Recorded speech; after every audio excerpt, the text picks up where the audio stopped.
Greetings, bakers. Let's make stir-fried broccoli. Start by chopping off your broccoli florets from the stalk, like I'm doing here. And just continue this process for the amount of broccoli that you're using. Here, I'm just putting the florets that I chopped into a colander. Once I'm done, I transferred all the florets into the colander, and I went and rinsed it in the sink just to clean it up a bit.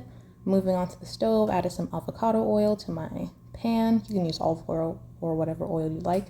I added my broccoli here, and now I'm mixing it up with my tongs just to fully coat it in oil. Once this process was done, now it's time to add the seasonings and sauces. Here I added half a cup of soy sauce. If you're adding the soy sauce, do not add the salt. It will become salty. Now cover your broccoli and allow it to cook from anywhere between 5 and 10 minutes, just depending on how soft or firm you want your broccoli to be. Once that's done, uncover it and mix it up with your tongs once again. After this part, just cover it again and let it cook for maybe 2 more minutes. If it's not soft enough for you, if not, just stop it there.